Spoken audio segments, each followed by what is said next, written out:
So ito pong mga tubular or square tube ay madalas na pong ginagamit sa mga gates, sa mga grills at galvanized na po siya. So bigyan ko po kayo ng idea kung ano po yung mga sizes na pwede nyo pong gamitin. Ang pinakamaliit po na size ng tubular ay 3/4 by 3/4. Ang susunod po ay 1 by 1 and then 1 by 2 at meron pong 1.5 by 1.5 pero wala pong 1 by 1.5. So meron po 1.5 by 1.5. And then yung susunod naman ay 2 by 2 and then 2 by 3, 2 by 4 at 2 by 6. So yan po yung mga available na sukat.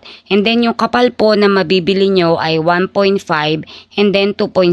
Yun po yung pinakamakapal. Wala na pong mas kakapal pa doon.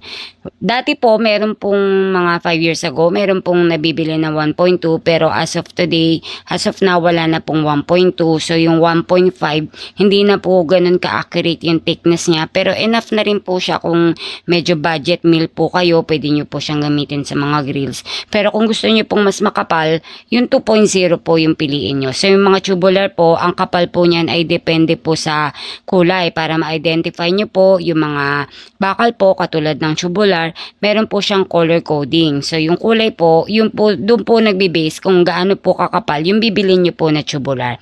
Kung gusto niyo pong malaman yung mga prices po, updated price, so yung mga prices po ng bakal ngayon ay nag-iiba po. Minsan in a week nag-iiba po yung price. Pwede niyo po akong i-DM sa aking FB, Santos M. Dali or Darjely Santos.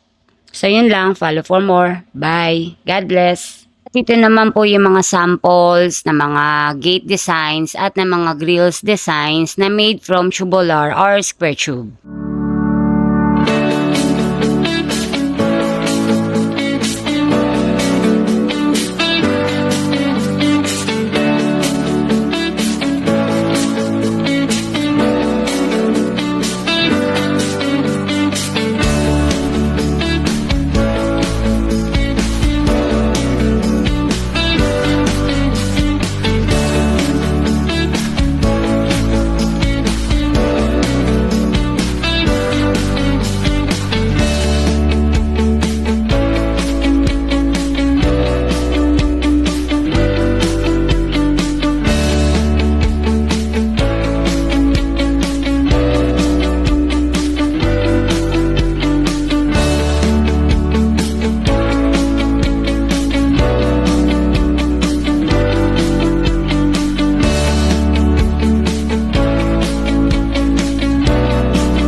At kung gusto niyo naman pong maging familiar sa mga sizes po ng mga tubular, meron na po akong mga videos na uploaded po sa aking YT channel or YouTube channel and TikTok account.